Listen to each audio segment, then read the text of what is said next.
시청자 여러분 안녕하십니까. 지금부터 저녁에 한보 정도를 시작하겠습니다. 자, 오늘 말이죠. 이 국회에서 조희대 대법원장 후보자에 대한 이 청문 보고서가 채택이 됐고, 그리고 본회의 의결을 통해서 완전히 국회 절차는 끝났습니다. 바로 이어서 말이죠. 이 오후 5시에 지금 윤석열 대통령으로부터 임명장을 받았습니다. 자, 그래서 11일 날부터 공식적으로 취임식을 갖고 임무 수행에 나섭니다. 그래서 조희대 대법원장이 국회에서 이 표결안이 이제 가결 됨에 따라서 맨 먼저 밝힌 입장문을 여러분께 말씀을 드리도록 하겠습니다. 자, 그래서 지금 이 많은 김명수 잔재를 털어내는 것부터 시작해가지고요. 그 법원 이 판결의 이 공정성도 중요하지만 재판이 지나치게 지연되고 있는 데 대한 국민의 불편, 불만, 그리고 거기에 따른 국민의 인권 침해 소지, 이런 것들이 이제 제일 큰 현안으로 지금 대두되고 있는데요. 자, 지금 김명수 잔재를 털어내는데 과연 이 조희대 대법원장이 어느 정도 이 적극성을 갖고 나올지, 현재로서는 말이죠. 취임하면 일성으로 하겠다라고 하는 얘기가 뭡니까? 조건부 구속영장 제도의 도입, 그리고 사전영장실질심사제도의 도입. 이것은요, 지금 현재 이 검찰하고 충돌하고 있는 국면이거든요. 그렇기 때문에, 자, 이 과연 조희대 대법원장이 검찰과의 충돌 가능성을 어떻게 잘 다듬어 나갈지 지켜볼 일이 아닌가. 약간은 좀 우려스럽기도 합니다. 자, 이 내용을 말씀을 드리도록 하겠고요. 자, 민주당에서 그야말로 다수당의 횡포 전형적인 사례들이 많이 일어나고 있죠. 그 중에 최근에 방송상법하고요. 그 다음에 노란봉투법을 강행 통과시켰는데, 윤 대통령이 오늘 전부 다 이거를, 그러니까 이제 거부권 행사한 이 두 법이 국회에 오늘 제2에 들어갔는데 당연히 실패하죠.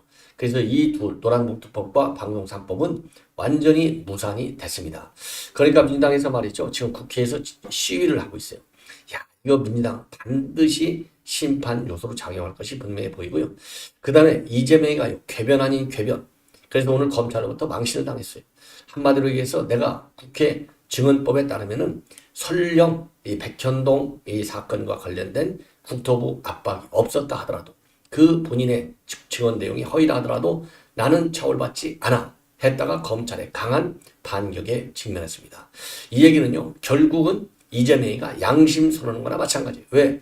지금 성남시 직원들이 일제히 그 국토부 압박이 하나도 없었다니까 시종일관 전원이 그렇게, 전부가 그렇게 발표를 하고 있지 않습니까?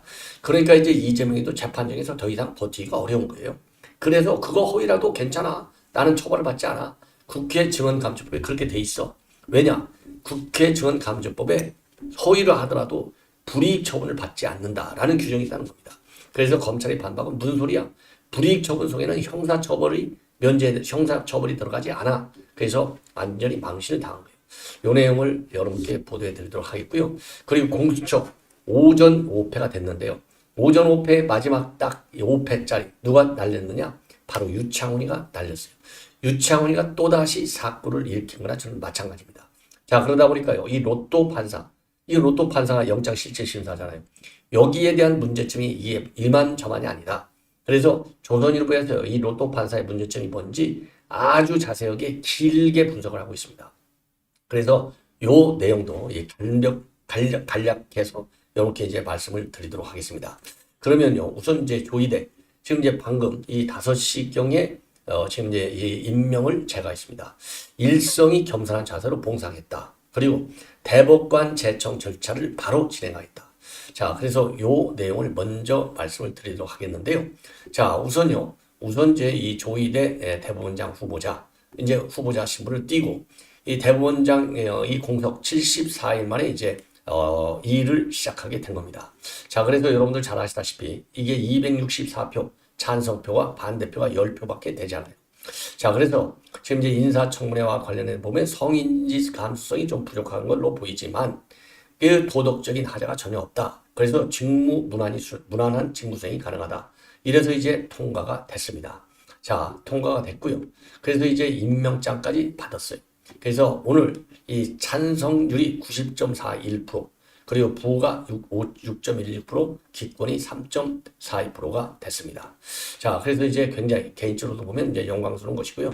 그 다음에 이제 윤석열 대통령 입장에서 참 다행스러운 것인데, 첫 일성이요. 겸손한 자세로 최선을 다해서 국민에게 봉사한다. 사실 공직자가요, 이보다 더 좋은 얘기가 어디가 있겠나 싶어요. 겸손 그리고 봉사, 그 다음에 최선. 이 세 가지 키워드를 썼어요. 그러면서요, 사법부 구성원들이 심기일전에서 재판과 사법행정 모두 법과 원칙에 따라서 신속하고 공정하게 이루어지도록 노력하겠다. 이 얘기는요, 그동안의 신속한 재판, 이거 국민 권리가 다 무너져 버렸잖아요. 공정한 재판, 이거 완전히 좌파 이념 재판을 많이 했어요. 요런 점을 지적하는 것인데 적절한 지적이다. 이렇게 보여지고요. 그리고 앞으로 사법부가 올바른 방향으로 나가도록 국회와 정부, 국민들의 많은 관심과 격려를 부탁한다. 그리고 제1차 임무가 바로 뭐냐? 내일부터 당장 후임자 제청 절차를 진행하겠다. 그래서 내년 1월 1일 안철상 민유숙 대법관위가 종료되거든요. 그래서 이제 지금 1초가 여금해요. 그러다 보니까 지금 이제 바로 이 후임자 제청 절차에 들어가겠다라고 밝혔고요. 그리고 최소한의 필요한 시간이 있기 때문에 빨라야 3월 정도가 임명이 가능할 것으로 생각한다. 라고 밝혔습니다. 그리고 특히요, 청문회 과정에서도 문제가 됐던 재판 지연 문제, 이 부분에 대해서는요, 가능한 시행 방안을 찾아보고 12월에 예정된 법원장 회의에서도 중점 논의할 예정으로 되어 있다. 그리고요, 지난 2월 김명수 체제에서 이 전산망, 이 악성 코드를 개명됐는데 이게 북한이 이제 해킹했다 이렇게 되어 있지 않습니까? 요거를 김명수가 거부해 왔잖아요. 그런데 요 문제에 관해서는요, 관계기관과 협조해서 조사하고 대책 수립하겠다. 여기서 관계기관이라고 하는 것은 당연히 국정원 플러스 이제 알파가 되겠죠. 지난번에 이제 선관위 경우에는 이제 한국인터넷진흥원이 국정원하고 같이 조사를 했는데 이번에도 그게 하나의 이제 이 벤치마킹의 사례가 될 수 있지 않을까 이렇게 생각이 듭니다. 자, 그래서 지금 이제 이 조희대 대법원장 체제에서 이제 여러 가지 많은 과제를 안고 있습니다.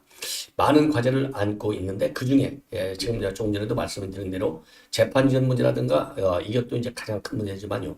영장 제도와 관련해서 지금 많은 논의가 진행되고 있어요. 그래서 김명수가 도입하려다가 안 됐던 문제가 바로 뭐냐? 압수수색 영장 사전심 문제가 되겠는데 요것도 바로 검토하겠다라고 밝혔고, 그 다음에 조건부 구속영장 제도도 바로 취임하면 검토하겠다. 그래서 이 두 가지는요, 그동안에 이게 생전 처음 나온 게 아니라 그동안에도 여러 차례 거론이 됐지만 검찰의 반대로 이게 이루어지지 않은 상황입니다. 그렇기 때문에 이 가시도친 이슈가 되는데 이거를 맨 먼저 추진하겠다라고 해서 임기 초부터 검찰과의 일대 접전이 벌어질 가능성을 배제할 수 없는 거. 그 다음에 또 하나는요, 지금 이제 이 고등법원장, 고법 부장 판사의 승진제도 부활 문제, 그리고 법원장 후보 추천제도의 폐지 문제, 이런 것들도 굉장히 큰 현안이다. 그래서 그렇지만은 지금 이제 이 조희대 대법원장 성격 자체가 좀 온유하다는 것이죠. 급격한 이 변화를 별로 추진하지 않는 스타일이 있다는 거죠. 자, 그렇기 때문에 요 문제는 급격한 변화의 가능성은 좀 없어 보인다. 이렇게 얘기가 되고 있고요. 특히 둘 다 입법이 완료돼 있어서 정착 중에 있는 법조 일원화 제도와 깊이 연동되어 있다는 점에서도 그렇게 쉽게 다루기는 좀 어렵다. 어쨌든 조건부 구속 영장 제도 그리고 압수수색 영장의 사전신문 제도가 이런 형사사법 제도 개선에 대해서는 굉장히 의도가 강하다. 이런 측면에서 지금 검찰과의 상당한 충돌을 피하기가 어렵지 않나 이렇게 생각이 듭니다. 자, 그러면은요, 여기서 얘기하는 사전영장 심사제도하고 이제 구속영장, 이 조건부 구속영장 제도, 이런 것이 이제 영장제도의 개편과 관련된 건데요. 요게 내내 뭐하고 연결되느냐? 지금 이제 조선일보에서 대대적으로 보도하고 있는 어떻게 하다 보니까 이게 로또 영장이 되어버렸다는 거죠. 자, 그래서 이 로또 영장 뭐가 문제냐? 그래서 조선일보가 말이죠. 전직 영장 판사를 집중적으로 인터뷰해서 현 실태의 문제점을 지금 지적하고 있습니다. 그래서 이 내용을 조금 자세하게 말씀을 드리도록 하겠는데요. 자, 우선요, 이 로또 영장, 이 발부 기준이 없다는 겁니다. 이 절대적인 발부 기준, 객관적 기준. 아니, 판례가 있잖아요. 판례가 일반적으로 모든 게. 그런데 영장 기각과 관련된 대법원 판례가 전혀 없어요. 그렇다고 하면 법원 내부에 자체 가이드라인, 지침이라도 있어야 될 거 아니에요? 그런 것도 전혀 없어요. 이러다 보니까 로또 영장 발부가 되는 거예요. 그러니까 영장 판사가 누구지? 성향이 뭐지? 뭐 사시 몇 기지? 고향이 어디지? 학교가 어디지? 이런 주관적 변수가 영장 이 발부 여부에 굉장히 중대한 영향을 미치는 변수가 되고 있다는 겁니다. 그러다 보니까 이게 로또 영장밖에 될 수 없는 겁니다. 자, 그래서 이거를 해결하기 위해서는 아까 말씀드린 대로 자, 대법원 판례가 하나도 없잖아요. 그래서 대법원 판례도 없고 그 다음에 이제 내부적인 자체 지침도 없다. 자, 그래서 이게 이제 많은 문제가 되고 있고 그러려면 이 시스템적으로 본다면 어디서부터 이 문제의 해결이 돼야 되느냐? 바로 말이죠. 이게 이제 앞에서 말씀드린 대로 지금 어떤 문제가 어떤 점을 해야 되느냐? 영장 항고 제도를 부활해야 된다 이겁니다. 자, 그래서 검찰에서는요. 1심에서 영장이 기각되면 2심 또는 대법원에 가서 이거를 다툴 수 있게 영장 항고 제도를 만들어야 되겠다. 이런 이제 보완 문제 이런 것을 보완해야 되겠다라는 지금 이제 이 보도가 나오고 있습니다. 자, 그래서 그 다음에 하나는요. 이게 영장 항고 제고 그 다음에는요. 또 하나는 지금 이제 바로 이 조희대 신임 대법원장이 얘기하는 대로 조건부 영장 제도 요거를 도입하는 문제를 적극적으로 검토해야 되겠다. 이러한 대안이 나오는 겁니다.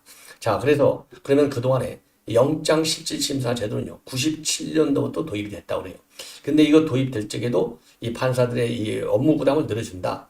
반대가 있었지만 이 과다한 영장 청구 요것이 좀 줄어들었다는 겁니다. 그래서 96년도에 14만이었던 구속영장 발부 건수가 계속 줄어들어 가지고 2022년도는 이게 1만 8천여 건, 발부율이 81.3%. 그러니까 발부율 92%에서요.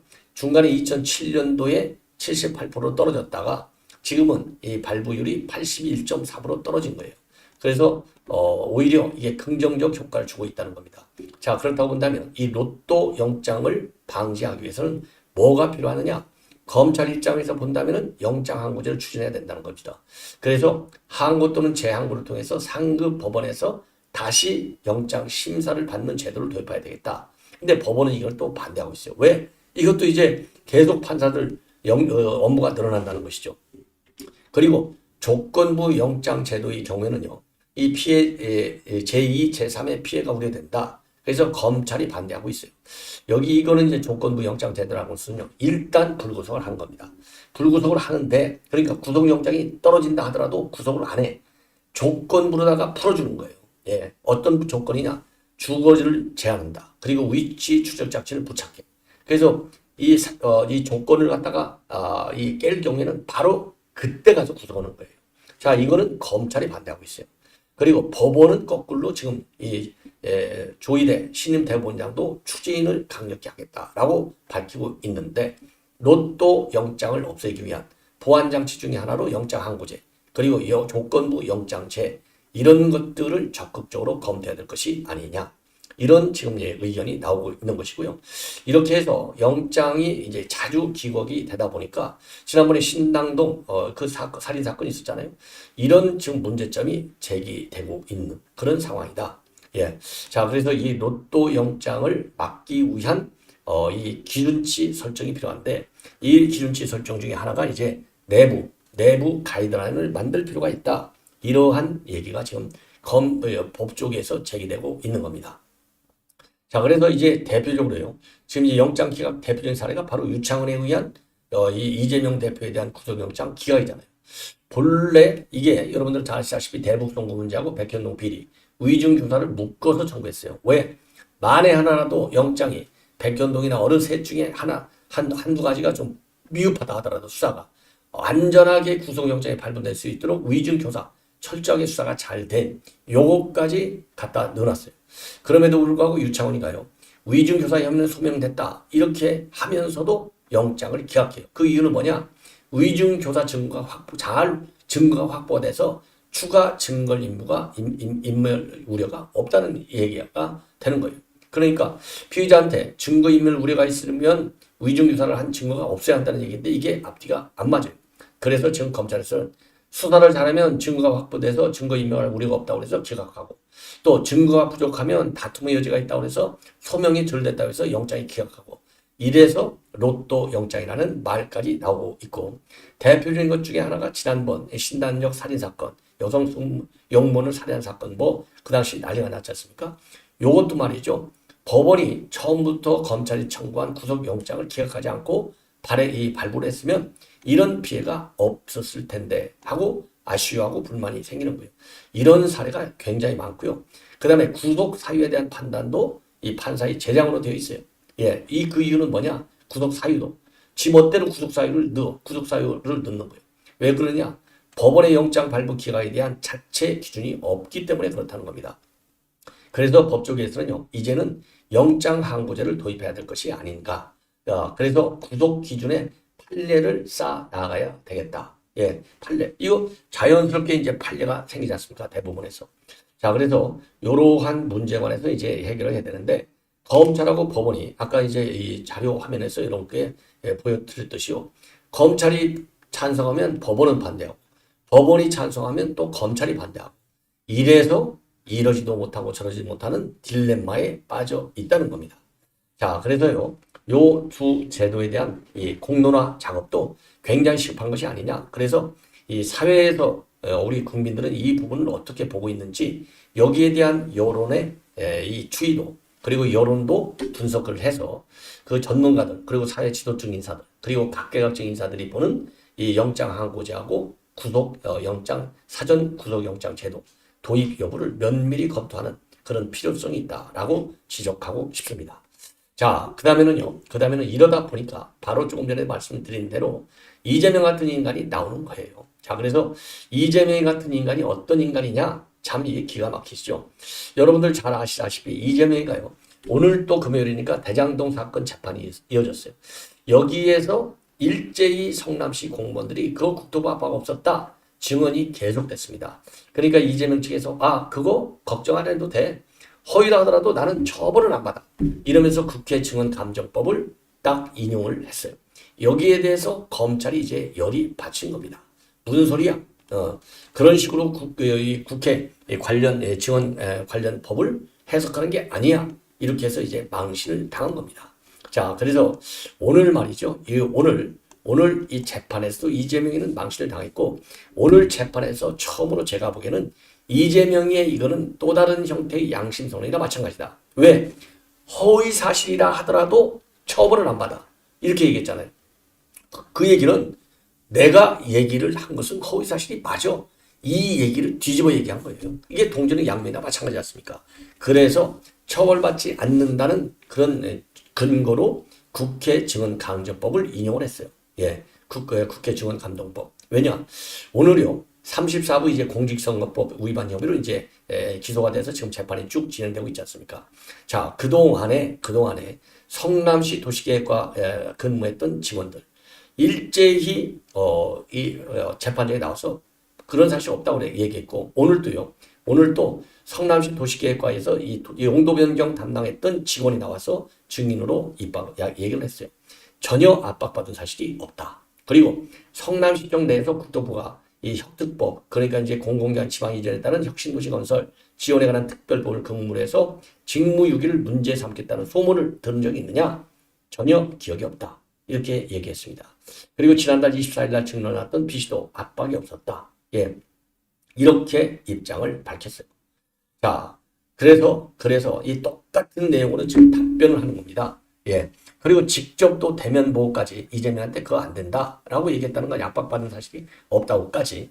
자, 그래서 용도 변경에 지자체가 적극 협조하라는 것으로 생각했을 뿐이지. 그러나 용도 변경에 지자체가 협조하라는 공문을 국토부가 3차례나 보냈는데 이 부담을 느꼈느냐? 그러니까 이 담당 직원은 용도 변경에 지자체가 적극 협조하라는 것으로 생각을 했긴 했는데 그러나 그거를 부담을 느끼지는 않았다. 왜? 성남시의 자유재량상이니까. 이렇게 해서 모두가 허위사실이 아니야. 이건 허위사실이야. 이렇게 이제 주장하는 거예요. 그러니까 이재명이가 하는 게 거짓말이야. 이렇게 된 거지 않습니까? 그러니까 오늘 변호인이 국회 증언감정법에 따라서 허위사실을 공표했다 하더라도 처벌받지 않는다. 이런 의견서를 제출한 거예요. 이러니까 이게 양심선언과나 마찬가지 아니겠습니까? 자, 그러면 국회 증언감정법 제9조 3항에 의하면요. 국회에서 증인, 감정인, 참고인으로 조사받은 사람은 이 법에서 정한 처벌을 받는 외에 그 증언, 감정, 진술로 인하여 어떠한 불이익한 처분도 받지 아니한다. 이렇게 규정을 하고 있어요. 예, 요거를 인용한 겁니다. 어떠한 불이익한 처분. 근데 이 불이익한 처분에 형사처벌이 포함되느냐 안 되느냐 이걸 가지고 이재명하고 그 다음에 검찰에 오늘 붙은 겁니다. 그래서 검사는요. 이 증언법 구조 3항은 불이익한 처분을 받지 않는다고 할 뿐이지 형사처벌을 받지 않는다고 하는 게 아니다. 그리고 불이익한 처분이라고 하는 것은 행정처분이나 인사상의 조치를 의미하는 것이고 형사상 죄가 포함되는 경우까지 즉 형사처벌을 면제하는 것은 아니다. 그리고 이 해당 법은 증인의 자유로운 증언을 담보하기 위한 것이지 범죄 행위까지 보호해서 취해 법권을 만드는 것이 아니다. 이렇게 해서 이러한 이재명의 주장을 갖다가 기각해달라 이렇게 주장을 했습니다. 그랬더니 변호인이 또 반박을 해요. 증인을 보호하겠다는 취지로 법률이 만들어졌기 때문에 이 사건 처벌에는 형사처벌이 당연히 포함된다. 그리고 국회에서 의증을 하는 경우에는 국회에서 자율적으로 고발하도록 되어 있는데 국회 고발 조치도 없었다. 그런 차원에서 행정부에서 관여할 경우에는 자율권이나 고발 재량권의 입법 제도가 훼손이 된다. 이렇게 주장했는데 기본적으로 입법 제도의 훼손, 입법 제도의 훼손은요. 이재명 측에서 입법 제도의 남용을 하고 있다. 오용을 하고 있다. 이렇게 거꾸로 비판을 받아야 마땅하다라고 판단이 됩니다. 자, 그리고요. 오늘 유창훈이가 또 이 일을 저질렀어요. 유창훈, 야, 이게 이재명의 남자가 되어버렸습니다. 억대 뇌물을 수수한 의혹을 받는 경찰 간부에 대한 영장 재청구를 또다시 기각을 했어요. 참 대단한 거죠. 그래서 결론적으로 보면 공수처가 이 영장까지 해서 5번째 영장을 청구했는데 모두 기각이 됐습니다. 오전 오패가 된 겁니다. 자, 그래서 제가 누차 말씀드리지만 공수처는요. 빨리 없어질수록 국가와 국민을 위한 제도다. 이렇게 기관이다. 이렇게 저는 판단하고 싶어요. 자, 그러면은요. 지금 경찰에서 신청한 구속영장 청구인데요. 바로 지금 이제 뭡니까? 경무관인데요. 경무관이 억대 뇌물을 수수한 혐의로 이 공수처에 의해서 이제 구속영장이 청구가 된 겁니다. 그래서 오늘 이 청구는요. 2021년도 1월 출범한 이후 5번째의 구속영장이 됐는데 구속영장 모두 5개가 기각이 됐어요. 자, 그래서 그러면 유창훈이가 뭐라고 이거를 판결하면서 기각을 했느냐? 이 경무관인데 구속의 상당성을 인정하기가 어렵다. 예, 구속의 상당성. 그러니까 이제 구속할 만한 이유가 그리고 이제 소명이 부족하다는 것이죠. 그런데 공수처는 지난 8월 달에도 이 경무관에 대한 구속영장을 청구했다가 기각이 당했고 4달간의 보강수사를 거쳐서 재청구한 건데 오늘 또다시 기각이 된 겁니다. 그래서 그러면 유창훈이가 이번에는 또 뭐라고 핑계를 대고 기각을 했느냐? 경무관의 금품수 사실은 대부분 소명된 것으로 보인다. 그러나 해당 금품이 A 경무관의 주된 혐의인 알선 명목의 뇌물에 해당자에 대해서는 다툼의 여지가 있다. 이렇게 밝혔어요. 그럼 참고적으로 말이죠. 참고적으로 이 A 경무관은요. 수사 관련 민원을 해결해 주는 대가로 중소기업으로부터 수억 원대의 뇌물을 수수했다는 혐의를 받고 있고 이번 사건은 공수처 출범 이후에 처음으로 범죄 혐의를 자체 포착해서 수사에 착수한 건데 실패를 한 겁니다. 자, 그동안에 이제 공수처는요, 이 경무관 뇌물수수 사건, 손준성 검사 사건을 비롯에 대해서 각각 2차례, 그리고 감사원 간부에 대해서 또 한 차례 영장을 청구했지만 모두 기각이 됐습니다. 그래서 5번 기각이 된 거예요. 자, 이제 이 공수처 이거 없애기 위해서는요, 다른 방법이 없어요. 이걸 없애려면 내년도 총선에서 우리 국민의힘 의원들이 절대 과반 이상을 딱 당선이 돼가지고 여기서 이 공수처 법안을 폐기시켜야 됩니다. 반드시 폐기될 수 있도록 우리 국민 모두가 내년 총선에서 민주당을 심판하고 국민의힘을 많이 찍어주셔야 될 거가 아닌가. 이런 점만 하나만 보더라도 분명해진다. 이렇게 말씀드리고 싶습니다. 자, 시청자 여러분 이렇게 해서 본 방송은 마치겠고요. 자, 계속되는 또 저의 이 방송을 많이 시청해 주시면 대단히 고맙겠습니다. 자, 감사합니다.